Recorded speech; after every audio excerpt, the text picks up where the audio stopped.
ಡಿ.ಕೆ. ಶಿವಕುಮಾರ್ ಅವರಿಗೆ ರಾಜಕೀಯ ಚಾಣಾಕ್ಷತೆ ಜೊತೆಗೆ ದೈವದ ಆಶೀರ್ವಾದ ಇದ್ದ ಕಾರಣಕ್ಕೆ ಅವರಿಗೆ ಆ ಪಟ್ಟ ಸಿಕ್ಕಿದೆ ಅನ್ನೋದು ಸ್ವತಃ ಡಿ.ಕೆ. ಶಿವಕುಮಾರ್ ಅವರ ನಂಬಿಕೆ ಮತ್ತು ಅವರ ಬೆಂಬಲಿಗರ ಮಾತು ಕೂಡ. ಇನ್ನು ಡಿ.ಕೆ. ಶಿವಕುಮಾರ್ ಅವರು ಇವತ್ತು ಸಿಎಂ ಆಗಿ ನಮ್ಮ ಮುಂದಿದ್ದಾರೆ. ಬಟ್ ಅವರು ಸಿಎಂ ಆಗೇ ಆಗ್ತಾರೆ ಅಂತ ಭವಿಷ್ಯ ಪ್ರಪ್ರಥಮವಾಗಿ ಹೊರಬಿದ್ದಿತ್ತು ಅಜ್ಜಯ್ಯನ ಮಠದಿಂದ.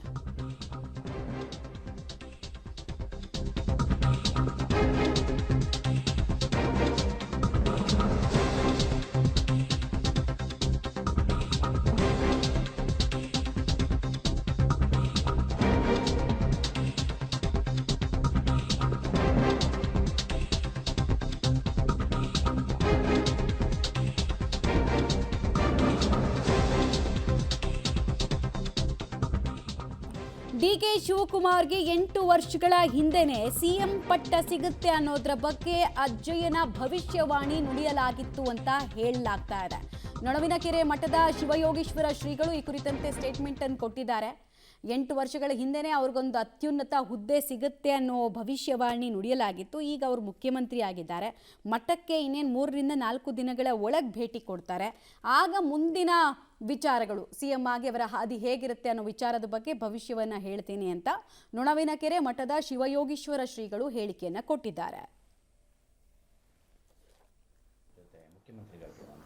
ಒಡನಾಟ ಭಕ್ತರಿಂದ ಬಂದಿರತಕ್ಕಂಥದ್ದು, ಭಕ್ತರಿಗೆ ಬಂದಿರತಕ್ಕಂಥದ್ದು. ಶ್ರೀಮಠಕ್ಕೆ ಬಂದರು, ದರ್ಶನ ಪಡೆದರು, ಗುರುಗಳ ಆಶೀರ್ವಾದ ಇರ್ತದಪ್ಪ, ಅವರಿಂದ ನಾನು ಬೆಳೆದಿದ್ದೀನಿ, ಅವರ ಆಶೀರ್ವಾದ ನಿನಗೂ ಇರ್ತದೆ ಅಂತ ಹೇಳಿ ಅವರು ಒಂದು ಭಾವಚಿತ್ರ ನಾನು ಅವರಿಗೆ ಕೊಟ್ಟಿದ್ದೆ. ಅವರ ಆ ಒಂದು ಪ್ರಾರ್ಥನೆ ಸ್ಮರಣೆ ಮಾಡ್ಕೊತ ಬೆಳ್ಕೊಂಡು ಬಂದಿಲ್ಲ. ಈಗಾಗಲೇ 18-20 ವರ್ಷದಿಂದ ಪ್ರಾರಂಭ ಐತೆ, ಪ್ರಶ್ನೆ ಏನಿಲ್ಲ. ಇನ್ನು ಹೆಚ್ಚಿಂದ ಬೇಕಂದ್ರೆ ನೀವು ಅಮಾವಾಸ್ಯೆ ದಿವಸ ಬರ್ರಿ, ನೋಡ್ಕೊಂಡು ಹೋಗ್ರಿ. ನಾಳೆ ನಾಡದೆ ಅವರು ಬರೋರಿದ್ದಾರೆ, ಜಯಶೀಲರಾಗಿದ್ದಾರೆ. ಅವರಿಗೊಂದು ಶ್ರೀಮಠದ ಆಶೀರ್ವಾದನೂ ಕೂಡ ಇದೆ. ಅವರ ಸಂಕಲ್ಪ ಎಲ್ಲ ಭಕ್ತಾದಿಗಳ ಸಂಕಲ್ಪದ ಮೇರೆಗೆ ಅವರು ಆಗಿರ್ತಕ್ಕಂಥವ್ರು ರಾಜ ಪ್ರತ್ಯಕ್ಷ ದೇವತಾ ಅಂತ ಏನು ಹೇಳ್ತಾರಲ್ಲ, ಶ್ರೀಮಠದ ಪರಿಪೂರ್ಣವಾಗಿರ್ತಂಥ ಮಗನಾಗಿ ಗುರುಗಳ ಆಶೀರ್ವಾದವನ್ನು ಪಡೆದಿರ್ತಕ್ಕಂಥವರಾಗಿದ್ದಾರೆ. ಒಂದು ಮುಖ್ಯವಾಗಿರ್ತಕ್ಕಂಥ ಸಾಧನೆಯಲ್ಲಿ ಜಯಶೀಲರಾಗಿದ್ದಾರೆ. ಮುಂದಿನ ಒಂದು ಬೆಳವಣಿಗೆಯಲ್ಲೂ ಕೂಡ ಬರುವಂಥ ಕಷ್ಟ ಸುಖಗಳನ್ನೆಲ್ಲವೂ ಜಯಶೀಲರ ಗುರುಗಳ ಆಶೀರ್ವಾದದಿಂದ ಅವರು ಹಾಕ್ತಾರೆ. ರೈತರಿಗೆ ಮತ್ತು ಬಡವರಿಗೆ, ವರ್ತಕರಿಗೆ, ರಾಜಕೀಯ ಮುತ್ಸದ್ದಿಗಳಿಗೆ, ಸೈನಿಕರಿಗೆ ಎಲ್ಲರಿಗೂ ಒಂದೇ ಭಾವನೆಯಿಂದ ರಾಜ ಪ್ರತ್ಯಕ್ಷ ದೇವತನಾಗಿ ಶ್ರೀಮಠದ ಆಶೀರ್ವಾದದಿಂದ ಸರಳ ಸಜ್ಜನಿಕೆ ಸೇವೆಯನ್ನು ಸಮಾಜಕ್ಕೆ ಅವರು ಮಾಡ್ಕೊಂಡು ಬರ್ತಾರೆ. ಉತ್ತಮವಾಗಿರ್ತಕ್ಕಂಥ ರಾಜಕೀಯದಲ್ಲಿ ಅವರು ಬೆಳವಣಿಗೆ ಆಗಲಿ ಅಂತಲೇ ಆಶೀರ್ವಾದ ಮಾಡಿದ್ದೀವಿ. ಮುಂದೆ ಅದೇ ರೀತಿ ಬೆಳ್ಕೊಂಡು ಬರ್ತಾರೆ ಅಂತಕ್ಕಂಥ ಮಾತನ್ನು ಹೇಳ್ತಾ 2 ಮಾತಿಗೆ ವಿರಾಮ ಕೊಡುತ್ತೆ. ಪ್ರಮಾಣ ವಚನಕ್ಕೆ ನೀವು ಹೋಗಿದ್ನಲ್ಲಪ್ಪ, ನಾನು ಅಲ್ಲಿ ಇದ್ದೇ ಬಂದೆ, ನಾನು ಹೋಗಿ ಬಂದಿದ್ದೆ. ಅದಾದ್ಮೇಲೆ ಮತ್ತೆ ಮಠಕ್ಕೂ ಕೂಡ ಬಂದಿದ್ರು ಅವರು. ಇಲ್ಲಿ ಮಠಕ್ಕೆ ನಾಳೆ ನಡೆದು ಬರೋರದ, ಈ ವಾರದಾಗ ಬರೋದ. ಹೌದಪ್ಪ, ಸಹಜ ಅಲ್ಲ. ಭಕ್ತ ನಂಬ್ಕೊಂಡು ಬಂದಾನಪ್ಪ ಅಂದಾಗನೇ ಹೇಳಲೇಬೇಕಾಗಿತ್ತು. 8 ವರ್ಷದ ಹಿಂದೆ ಅಂತಂದರೆ ನಮ್ಮ ಮಠಕ್ಕೆ ಯಾವತ್ತು ಕಾಲು ಇಟ್ಕೊಂಡು ಬಂದರೋ ಅವತ್ತಿನಿಂದ ಶ್ರೀಮಠದ ಆಶೀರ್ವಾದ ಇರ್ತೈತಿ. ಒಂದು ಉನ್ನತವಾದ ಅಧಿಕಾರಕ್ಕೆ ಬರುವಂಥವ್ರಾಗ್ರಿ ನೀವು, ಅಜ್ಜನ ಪ್ರಾರ್ಥನೆ ಮಾಡಿರಿ ನೀವು ಅಂತ ಹೇಳ್ಕೊಂಡು ಬಂದವರಾಗಿದ್ವಿ. ಅವರ ಆ ಒಂದು ಶ್ರದ್ಧಾ ಭಕ್ತಿಯಿಂದ ಪ್ರಾರ್ಥನೆ ಮಾಡ್ಕೊಂಡು ಬಂದಾರೆ, ಜಯಶೀಲರಾಗಿದ್ದಾರೆ. ಈಗ ಮುಂದಿನ ಭವಿಷ್ಯ ನೆಕ್ಸ್ಟ್ ಅಂತಂದ್ರೆ ಮತ್ತೆ ಅವ್ರ ಬೆಳವಣಿಗೆ ಮೇಲೆ ಇರ್ತೈತಿ. ಮತ್ತೆ ಬರ್ರಿ ಸಾಕೀಗ. ನೊಣವಿನಕೆರೆಯ ಕಾಡಸಿದ್ದೇಶ್ವರ ಮಠ ತನ್ನದೇ ಆದಂಥ ಇತಿಹಾಸವನ್ನು ಹೊಂದಿರುವಂಥದ್ದು. ಸೊ ಅದರಲ್ಲೂ ಕೂಡ ಇದರಲ್ಲಿ ಲಿಂಗೈಕ್ಯರಾಗಿ ಹೋದಂತಹ ಗಂಗಾಧರ ಅಜ್ಜಯ್ಯನವರು ಅಂದರೆ ಗಂಗಾಧರ ಮಹಾಸ್ವಾಮಿಗಳು ಕೂಡ ಇದರಲ್ಲಿ ಪ್ರಖ್ಯಾತಿಯನ್ನು ಪಡೆದಿರುವಂಥದ್ದು. ತಮ್ಮದೇ ಆದಂಥ ವಿಧಿವಿಧಾನಗಳ ಮೂಲಕ ಭಕ್ತಾದಿಗಳ ಕಣ್ಣೀರನ್ನು ಒರೆಸುವಂಥ ಕಾರ್ಯವನ್ನು ಮಾಡುತ್ತಿದ್ದರು. ಹಾಗಾಗಿ ನಿನ್ನೆ ನಡೆದಂಥ ಪ್ರಮಾಣ ವಚನದಲ್ಲಿ ಸಿಎಂ ಡಿ.ಕೆ. ಶಿ ಅವರು ಗಂಗಾಧರಯ್ಯ ಅಜ್ಜಯ್ಯನವರ ಫೋಟೋ ಇಟ್ಕೊಂಡು ಅವರಿಗೆ ಪೂಜೆ ಮಾಡಿರುವಂಥದ್ದು. ಅಂದರೆ ಅಷ್ಟೊಂದು ಶಕ್ತಿ ಈ ಒಂದು ಕಾಡಸಿದ್ದೇಶ್ವರ ಮಠದಲ್ಲಿ ಇರುವಂಥದ್ದು. ನಾನೀಗ ಕಾಡಸಿದ್ದೇಶ್ವರ ಮಠದ ಮುಂಭಾಗದಲ್ಲಿದ್ದೀನಿ, ನೋಡ್ಬೋದು.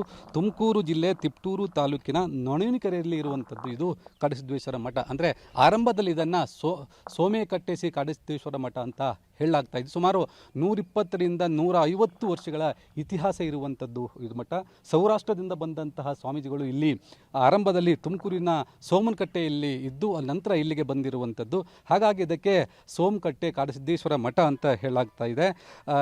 ಸುಮಾರು 20 ಸ್ವಾಮೀಜಿಗಳು ಇಲ್ಲಿ ತನಕ ಇಲ್ಲಿಗೆ ಪೀಠಾರೋಹಣ ಮಾಡಿಕೊಂಡು ಹೋಗಿರುವಂಥದ್ದು. ಈಗ ಸದ್ಯಕ್ಕೆ ಇಲ್ಲಿ ಇರುವಂಥವರು ಶ್ರೀ ಶಿವಯೋಗೇಶ್ವರ ಅಂದರೆ ಕರಿವೃಷಭ ದೇಶಿಕೇಂದ್ರ ಶಿವಯೋಗೇಶ್ವರ ಸ್ವಾಮೀಜಿಗಳು ಈಗ ಇರುವಂಥದ್ದು. ಅವರು 20ನೇ ಪೀಠಾಧಿಪತಿಗಳಾಗಿ ಇರುವಂಥದ್ದು. ಹಾಗಾಗಿ ಇಲ್ಲಿ ತನ್ನದೇ ಆದಂಥ ಒಂದು ಇತಿಹಾಸವನ್ನು ಹೊಂದಿದೆ. ಹಲವು ಪೂಜಾ ಕೈಂಕರ್ಯಗಳು ನಡೆಯುತ್ತೆ. ಅದರಲ್ಲೂ ಕೂಡ ಶನಿವಾರ ದಿನ ನಡೆಯುವಂತಹ ಅಂದರೆ ಪ್ರತಿ ಅಮಾವಾಸ್ಯೆಯ ದಿನ ನಡೆಯುವಂತಹ ಒಂದು ವಿಶೇಷ ಸಂಕಲ್ಪ ಏನಿದೆ ಅದು ಇಲ್ಲಿ ಪ್ರಮುಖ ಪಾತ್ರವನ್ನು ವಹಿಸುವಂಥದ್ದು. ಇಲ್ಲಿ ಆ ಅಮಾವಾಸ್ಯೆ ದಿನದನ್ನು ಸಂಕಲ್ಪ ಕೈಗೊಂಡಿದ್ದೇ ಹೋದಾದರೆ ಎಲ್ಲ ಕೆಲಸ ಕಾರ್ಯಗಳು ಈಡೇರುತ್ತೆ ಅನ್ನುವಂಥದ್ದಿದೆ. ಹಾಗಾಗಿ ಕಳೆದ ಸುಮಾರು 20 ವರ್ಷಗಳ ಹಿಂದೆ DKಶಿ ಅವರು ಶ್ರೀಮಠಕ್ಕೆ ಬರ್ತಾರೆ. ಭಕ್ತಾದಿಗಳಿಂದ ಅಂದರೆ ಮಾತಿನಿಂದ ಅಂದರೆ ಬಾಯಿಂದ ಬಾಯಿಗೆ ಹೋದಂತಹ ಒಂದು ಪ್ರಚಾರ ಏನಿರುತ್ತೆ ಆ ಮುಖೇನ ಕೇಳಿಕೊಂಡು ಇಲ್ಲಿಯ ಮಹಿಮೆ ಕೇಳಿಕೊಂಡು DKಶಿ ಅವರು ಶ್ರೀಮಠಕ್ಕೆ ಬರುವಂಥದ್ದು. ಅಲ್ಲಿಂದ ಇಲ್ಲಿವರೆಗೂ 20 ವರ್ಷಗಳ ಕಾಲ ನಿರಂತರವಾಗಿ ನಡೆದುಕೊಂಡು ಬರ್ತಾರೆ. ವಿವಿಧ ಪೂಜಾ ಕೈಂಕರ್ಯಗಳು ಕೂಡ ಪಾಲ್ಗೊಳ್ತಾರೆ. ಹೋಮ ಹವನಗಳನ್ನು ಕೂಡ ಮಾಡ್ತಾರೆ. ಹಾಗೆ ಅದರ ಜೊತೆಗೆ ಏನು ಅಮಾವಾಸ್ಯೆ ದಿನ ನಡೆಯುತ್ತೆ ಆ ಒಂದು ಸಂಕಲ್ಪದಲ್ಲೂ ಕೂಡ 2 ಗಂಟೆಗಳ ಕಾಲ ನಿರಂತರವಾಗಿ ಸಂಕಲ್ಪ ನಡೆಯುತ್ತೆ. ಆ ಸಂಕಲ್ಪದಲ್ಲೂ ಕೂಡ ಪಾಲ್ಗೊಳ್ತಾರೆ. ಹಾಗಾಗಿ ಅವರಿಗೆ ಬಂದಂಥ ಸಂಕಷ್ಟಗಳು ಎಲ್ಲವೂ ಪರಿಹಾರ ಆಗಿತ್ತು. ಅವರು ಜೈಲಿಗೆ ಹೋದಂಥ ಸಂದರ್ಭದಲ್ಲಿ ಆಗಿರುವಂಥದ್ದು ಅವರು ಜೈಲಿಗೆ ಹೋದಂಥ ಸಂದರ್ಭದಲ್ಲಿ ಅದೇ ರೀತಿ ಬೇರೆ ಬೇರೆ ರೀತಿಯ ಸಂಕಷ್ಟಗಳು ಅವರಿಗೆ ಎದುರಾದ ಸಂದರ್ಭದಲ್ಲಿ ಅವರು ಶ್ರೀಮಠದ ಏನು ಮೊರೆ ಹೋಗುವಂಥದ್ದು, ಪೂಜಾ ಕೈಂಕರ್ಯಗಳನ್ನು ಮಾಡುವಂಥದ್ದು, ಸಂಕಲ್ಪಗಳನ್ನು ಮಾಡುವಂಥದ್ದು. ಹಾಗಾಗಿ ಎಲ್ಲದಕ್ಕೂ ಕೂಡ ಸಂಕಷ್ಟ ಪರಿಹಾರವಾಗಿ ಶ್ರೀಮಠ ನಿಂತಿರುವಂಥದ್ದು. ಶ್ರೀಮಠದ ಅಜ್ಜಯ್ಯ ಅಂದರೆ ಗಂಗಾಧರ ಅಜ್ಜಯ್ಯ ನಿಂತಿರುವಂಥದ್ದು. ಹಾಗಾಗಿ ಗಂಗಾಧರ ಅಜ್ಜಯ್ಯ ತಮಗೆ ಬೆನ್ನೆಲುಬಾಗಿ ನಿಲ್ತಾರೆ ಎನ್ನುವಂಥದ್ದು ಅಪಾರವಾದಂಥ ನಂಬಿಕೆ ಅವರಿಗೆ DKಶಿ ಅವರಿಗಿದೆ. ಆ ಒಂದು ಹಿನ್ನೆಲೆಯಲ್ಲೇ ಅವರು ನಿನ್ನೆ ದಿನ ಏನು ಗಂಗಾಧರ ಅಜ್ಜಯ್ಯನವರ ಫೋಟೋ ಇಟ್ಟು ನಮಸ್ಕಾರ ಮಾಡಿರುವಂಥದ್ದು ಮತ್ತು ಪ್ರಮಾಣ ವಚನ ಸಂದರ್ಭದಲ್ಲಿ ಅವರಿಗೆ ಏನು ವಿಶೇಷವಾಗಿ ಪೂಜೆ ಸಲ್ಲಿಸಿರುವಂಥದ್ದು. ಒಟ್ಟಾರೆ ಕಾಡಸಿದ್ದೇಶ್ವರ ಮಠ ತನ್ನದೇ ಆದಂತಹ ವಿಧಿವಿಧಾನಗಳ ಮೂಲಕ ಮತ್ತು ಭಕ್ತಾದಿಗಳಿಗೆ ಬಂದಂಥ ಸಂಕಷ್ಟಗಳನ್ನು ಪರಿಹಾರ ಮಾಡಿಕೊಡುವುದರ ಮೂಲಕ ಏನು ಇಡೀ ಕರ್ನಾಟಕ ರಾಜ್ಯ ನೋಡಿ, ಭಗವದ್ಗೀತೆಯಲ್ಲಿ ಒಂದು ಮಾತಿದೆ, ಶ್ರದ್ಧಾವಾನ್ ಲಭತೆ ಜ್ಞಾನಂ ಅಂತ. ಅಂದರೆ ಯಾರಿಗೆ ಶ್ರದ್ಧೆ ಇರುತ್ತೆ ದೇವರಲ್ಲಿ ಅಥವಾ ಗುರುಗಳಲ್ಲಿ ಅವರಿಗೆ ಜ್ಞಾನದ ದಾರಿ ಓಪನ್ ಆಗುತ್ತೆ, ಜ್ಞಾನದ ಮೂಲಕ ಜಗತ್ತನ್ನು ಆಳೋದಕ್ಕೆ ಸಾಧ್ಯ ಆಗುತ್ತೆ ಅಂತ ಇದೇ ವಿಚಾರ DK ಶಿವಕುಮಾರ್ ವಿಚಾರದಲ್ಲಿ ಆಗಿದೆ ಅನ್ನೋದು ಹಲವರ ನಂಬಿಕೆ.